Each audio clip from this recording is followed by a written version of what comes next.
Hello my dear students and my viewers. আজি মই আলোচনা কৰিম short trick for HCF. ঠিক আছে আমি অতি সহজে মানে ক্যালকুলেশন খাতা কলম নোহোৱাকৈ আমি কেনেকৈ HCF ওলাব পাৰো তাৰ বিষয়ে আজি আলোচনা কৰিম। তো বলক ভিডিওটো আৰম্ভ কৰো। এতিয়া চাওক যেতিয়া আমি কি কৰো কোনো সংখ্যাৰ HCF ওলাও তো আমি অলপ বেলেগ উৎপাদক ওলাও তাৰ পিছতহে ওলাব লাগে। সাপোজ ধৰি লোৱা ইয়াতে মই লিখিছো 6 আৰু 12 এই দুটাৰ আমি যেতে কি HCF ওলাম ঠিক আছে মানে গসা ওলাম ঠিক আছে হাইয়েস্ট কমন ফ্যাক্টর বুলি কয় এটো। তো আমি এনেকে ওলাইছিলো প্ৰথমত যে 6 ৰ উৎপাদক ওলাইছো। তো আমি এইটো নিয়ম জানো যে প্ৰথমত কি 6 ৰ উৎপাদক ওলাম 2 এৰে ইয়াতে যাব 3 তো এইটো হ'ব 6 ৰ হল কি 2 আৰু 3 আৰু 12 ৰ 2 6 বাৰ 2 3 বাৰ তো 12 ৰ হ'ব উৎপাদক কি 2 * 2 * 3 ঠিক আছে। তো তাৰ পিছত আমি এই দুটাৰে কি কমন ফ্যাক্টৰ লৈছো ঠিক আছে সাধাৰণ উৎপাদক ঠিক আছে 6 আৰু 12 ৰ সাধাৰণ উৎপাদক কেনেকৈ লৈছো এই 2 আৰু 2 কমন আছে 2 3 কমন আছে 3 তো 3 2 গুণ 6 ঠিক আছে। তো আমি তেতিয়া কৈছো যে 6 আৰু 12 ৰ এই HCF বা গসাউ হ'ব 6 এটো হল বহুত লেন্দি ঠিক আছে। মই আজি একেবাৰে সহজ বা একেবাৰে শৰ্ট নিয়মত শিকাই দিম যোনটো কি খাতা কলমৰ দৰকাৰী নহব ঠিক আছে। তো ইয়াতে ধৰি লোৱা ইয়াতে 8 আৰু 16 এই দুটাৰ আমাক কি ওলাব লাগে HCF ওলাব লাগে ঠিক আছে। এই দুটাৰ HCF আমি কেনেকৈ ওলাম প্ৰথমত এইটো এই দুটাৰ কি পাৰ্থক্য ওলাম ঠিক আছে। এই দুটাৰ পাৰ্থক্য মানে ডাঙৰটোৰ পৰা সৰুটো মাইনাস কৰিম। তো এই দুটাৰ পাৰ্থক্য কিমান এই দুটাৰ পাৰ্থক্য হ'ব 8 16 ৰ পৰা 8 মাইনাস কৰিলে 8 থাকে। তো এতিয়া চোৱা যেহেতু এইটো মাইনাস কৰিছো 8 এই 8 টো দুটাৰ মাজত কি যায় হৰণ যায় না নাই চোৱা 8 8 ৰ মাজত একবাৰ হৰণ যায় 8 16 ৰ মাজত দুইবাৰ তেনহলে হৰণ যায় দেন আমি যেতিয়া হৰণ যাব তেতিয়া আমি ক'ব পাৰো যে 8 হ'ব এই দুটাৰ কি HCF ঠিক আছে। তো ক'ব পাৰা যে এইটো সৰু কাৰণে মই কৈ দিছো ঠিক আছে। এতিয়া তিনিটা সংখ্যা থকা সাপোজ ধৰি লোৱা ইয়াতে মই ধৰি লৈছো 10 তাৰ পিছত 15 তাৰ পিছত যেনিবা 20 ঠিক আছে। আমি কি 20 নহয় 25 এ ধৰা নহলে 22 ধৰা যিকোনো ধৰিব পাৰা কোনো কথা নাই 22। তো এতিয়া এই তিনিটাৰ আমাক কি HCF ওলাব লাগে যদি আমি এনেকে ওলাব যা বহুত টাইম লাগিব ঠিক আছে। তো এতিয়া মই সহজতে শিকাই দিম। এতিয়া চোৱা 10 আৰু 15 ৰ দুটাৰ কি পাৰ্থক্য 10 আৰু 15 ৰ দুটাৰ পাৰ্থক্য আমি কি পাম 15 ৰ পৰা 10 মাইনাস কৰিলে 5 পাম ঠিক আছে। এতিয়া 22 আৰু 15 ৰ পাৰ্থক্য এই দুটাৰ পাৰ্থক্য আকৌ এই দুটাৰ পাৰ্থক্য আমি কি পাম 22 ৰ পৰা 15 মাইনাস কৰিলে কি হ'ব 7 পাম ঠিক আছে। এতিয়া চোৱা এই দুটাৰ তো এতিয়া চাওক এই দুটাৰে কি দুটাৰ ভিতৰত কোনটো সবতকে সৰু তো 5 টো হল সৰু ঠিক আছে। এতিয়া এই 5 টো এই গোটেইখিনিৰ লগত হৰণ যায় না নাই এটো চেক কৰা 5 10 ৰ লগত যায় 5 15 ৰ লগত যায় 5 22 ৰ লগত হৰণ না যায় দেন এটো চাব নাল এটো নিয়ম ফেল হল। এতিয়া বেলেগ এটা নিয়ম আছে এতিয়া চোৱা এই দুটাৰে কি হ'ব আমি এইটোৰ আকৌ উৎপাদক ওলাম 5 ৰ আমি উৎপাদক কি পাও 1 * 5 এ হয় ঠিক আছে। এতিয়া এই 5 টো যদি এইটোৰ লগত হৰণ না যায় দেন এই 1 টো যে আছে আকৌ 1 টো চাম 5 টো তো যোৱা নাই এতিয়া 1 টো আছে তো 1 টো এই তিনিটাৰ লগতে কি যাব হৰণ যাব দেন 1 হ'ব এই গোটেইখিনিৰ কি HCF ঠিক আছে। তো এতিয়া আমি ক'ব পাৰো যে এই গোটেইখিনিৰ HCF হ'ব 1 ঠিক আছে। তাৰ পিছত আৰু এটা एग्जांपल লোৱা তাৰ পিছত আৰু এটা एग्जांपल লৈছো মই যেনিবা লৈছো মই ইয়াতে 30 তাৰ পিছত 45 তাৰ পিছত মই লৈছো যেনিবা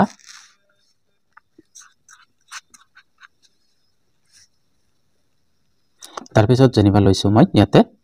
60 ঠিক আছে। তো এই তিনিটা সংখ্যা লৈছো তো এই তিনিটা সংখ্যাক আমি কি উৎপাদক ওলাব লাগে ঠিক আছে। এতিয়া চোৱা প্ৰথমত আমি কি কৰিম এই দুটা সংখ্যাৰ পাৰ্থক্য ওলাম এই দুটাৰ পাৰ্থক্য কিমান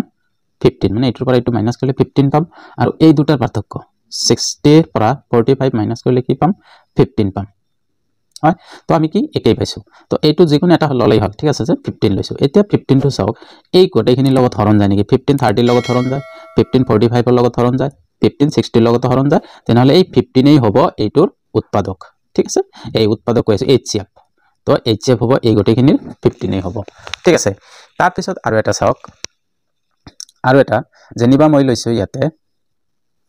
40 তাৰ পিছত 50 তাৰ পিছত যেনিবা 75 হয় ইয়াতেও তিনিটা লৈছো। এতিয়া এই তিনিটাৰ ভিতৰত কি আমাক HCF ওলাব লাগে ঠিক আছে মানে হাইয়েস্ট কমন ফ্যাক্টর ওলাব লাগে। তো এই দুটাৰ আমি প্ৰথমত কি ওলাম পাৰ্থক্য ওলাম 50 আৰু 60 এই 40 আৰু 50 মাজৰ পাৰ্থক্য হল 10 আৰু এই 75 আৰু 50 পাৰ্থক্য হল কিমান 25 হল এতিয়া এই দুয়োটাৰ ভিতৰত কোনটো হৰু 10 হৰু আমি কি 10 হৰু এতিয়া সোৱা এই 10 টো গটেখিনি লগত হৰণ যায় নেকি 10 টো 40 লগত হৰণ যায় 10 টো 50 লগত হৰণ যায় 10 টো কিন্তু 75 লগত হৰণ না যায় এতিয়া আমি কি কৰিম এই 10 ৰ উৎপাদক ওলাম 10 টো কাৰ লগত কি যায় 2 * 5 হয় 2 আৰু 5 হল এই 10 ৰ উৎপাদক এতিয়া প্ৰথমত মই 2 টো চাম 2 40 লগত হৰণ যায় 2 50 লগত হৰণ যায় 2 75 লগত হৰণ না যায় তাৰ পিছত এটো না যায় তো এটো ফেল হল এতিয়া সোৱা এই 5 টো 5 40 লগত হৰণ যায় 5 50 লগত হৰণ যায় 5 75 লগত হৰণ যায় দেন আমি কব পাৰো যে এই তিনিটা সংখ্যাৰ HCF হ'ব 5 হয় তোমালোকে ডাঙৰ নিয়মত কৰি চাব পাৰা দেন 5 এ ওলাব ঠিক আছে এতিয়া মই যদি আৰু বেলেগ एग्जांपल লও দেন সাপোজ এটা কেতিয়াবা আমাৰ एग्जामত কি হয় চাৰিটা আহে ঠিক আছে আমাক কিন্তু কম্পিটিটিভ एग्जामত ইমান কি না থাকে তো এতিয়া সক চাৰিটা সংখ্যা থকা কেতিয়াবা কি আমাৰ কম্পিটিটিভ एग्जाम বিলাকত কি চাৰিটা দি থাকে ঠিক আছে তেতিয়া যদি মই হেখিনি যদি কৰিব যাও আমাৰ কি এনে एग्जामত টাইম থাকে 30 সেকেন্ডৰ পৰা 40 সেকেন্ড বা 50 সেকেন্ডে থাকে এটা গণিতত কিন্তু আমি যেতিয়া ডাঙৰ নিয়মত কৰিব যাম দেন আমাৰ হেতু গণিত কৰতে 5 মিনিট গুছি যায় ঠিক আছে তো এতিয়া সক বেলেগ এটা নিয়ম মই চাৰিটা পাঁচটা থকা সাপোজ ইয়াতে 60 আছে তাৰ পিছত 65 আছে তাৰ পিছত 75 আছে তাৰ পিছত ধৰক 85 আছে নাইবা 95 আছে যি ধৰিব পাৰো চাৰিটা হল ঠিক আছে এতিয়া এই দুটাৰ পাৰ্থক্য প্ৰথম দুটা এই দুটাৰ পাৰ্থক্য কি 5 তাৰ পিছত এই দুটাৰ পাৰ্থক্য 10 তাৰ পিছত এই দুটাৰ পাৰ্থক্য 95 ইয়াতে 75 আছে তো আই থিংক 20 হ'ব ঠিক আছে 20 এতিয়া চাওক এই 5 টো গটেখিনি লগত হৰণ যায় নেকি আগত তিনিটাৰ ভিতৰত সবতকে হৰুটো চাব লাগে সৰুটো হল 5 তো 5 টো গটেখিনি লগত হৰণ যায় নেকি যদি যায় তেন এই 5 হ'ব ইয়াত HCF 5 60 লগত হৰণ যায় 5 65 লগত হৰণ যায় 5 75 লগত হৰণ যায় 5 95 লগত হৰণ যায় দেন 5 হ'ব HCF দেন 5 হ'ব ইয়াৰ HCF একেবাৰে সহজ মই কইলো ন কলম খাতা নোহোৱাকৈ আমি কৰিব পাৰো ঠিক আছে এতিয়াবা বেলেগ সংখ্যা থাকে সাপোজ ধৰি লওক ইয়াতে 13 আছে তাৰ পিছত 17 আছে তাৰ পিছত 19 আছে তাৰ পিছত ধৰক 23 আছে ঠিক আছে আমাক কি এতিয়াবা এনেকুৱা সংখ্যাও থাকে তো ইয়াতে যেতিয়া চাৰিটা থাকিব দেন আমি কি কৰিম প্ৰথমত এই দুটাৰ পাৰ্থক্য ওলাম এইটোৰ পাৰ্থক্য কিমান হ'ব 13 আৰু 17 পাৰ্থক্য হ'ব 4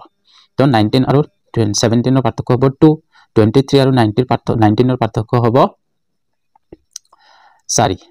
হয় তো এতিয়া এই দুই তিনিটাৰ মাজত সবতকে সৰু হল 2 হয় 2 হয় এতিয়া সক 2 টো গটেখিনি লগত হৰণ যায় নেকি 2 কাৰো লগত হৰণ না যায় দেন 2 কি কৰিম আমি তাৰ পিছত 2 ৰ উৎপাদক হলাম 2 * 1 ঠিক আছে 2 * 1 যেহেতু 2 কাৰো লগত হৰণ না যায় দেন 1 হ'ব 1 সবৰ লগত যায় দেন 1 হ'ব এই গটেখিনি সংখ্যাৰ HCF ঠিক আছে তো আজি HCF খিনি হল মই নেক্সট ভিডিওত LCM ৰ শৰ্ট ট্ৰিক লৈ আহিম যদি চেনেলটোত নতুন আহিছে প্লিজ সাবস্ক্ৰাইবটো কৰি লব আৰু যদি ভিডিওটো চাই অলপ ভাল লাগিছে তেনহলে লাইক আৰু কমেন্ট কৰি দিব আৰু বন্ধুবৰ্গলৈ শেয়াৰ কৰি দিব ধন্যবাদ